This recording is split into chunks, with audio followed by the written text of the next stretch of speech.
رسول اکرم صلی اللہ تعالیٰ علیہ وسلم کا ارشاد پاک ہے، جنت میں رحم کرنے والا ہی داخل ہوگا۔ صحابہ کرام رضوان اللہ تعالیٰ علیہم اجمعین نے کہا، ہم سب رحم کرنے والے ہیں۔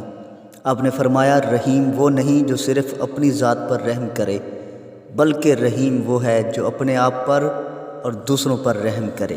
حضور اکرم صلی اللہ تعالیٰ علیہ وسلم فرماتے ہیں کہ ایک شخص سفر میں جا رہا تھا، اسے راستے میں سخت پیاس لگی۔ اسے قریب ہی ایک کنواں نظر آیا۔ جب کنویں سے پانی پی کر چلا تو دیکھا کہ کتا پیاس کے مارے زبان باہر نکالے پڑا ہے۔ اسے خیال آیا میری طرح اسے بھی پیاس لگی ہوگی۔ وہ واپس گیا اور اس نے کسی طرح کتے کو پانی پلایا اور اس نے اللہ تعالیٰ کا شکر ادا کیا، تو اللہ تعالیٰ نے محض اسی رحم کی بدولت اس بندے کے گناہوں کو معاف کر دیا۔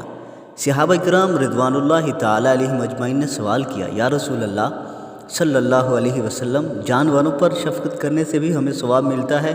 آپ نے فرمایا، ہر چیز پر شفقت کا اجر ملتا ہے۔ حضور نبی رحمت صلی اللہ تعالیٰ علیہ وسلم نے ارشاد فرمایا کہ لوگ جنت میں نمازوں کی کثرت سے نہیں بلکہ دلوں کی سلامتی، سخاوت اور مسلمانوں پر رحم کرنے کی بدولت داخل ہوں گے۔ حضور انور صلی اللہ تعالیٰ علیہ وسلم نے ارشاد فرمایا، رحم کرنے والوں پر اللہ تعالیٰ رحم کرتا ہے۔ تم زمین والوں پر رحم کرو، آسمان والا تم پر رحم کرے گا۔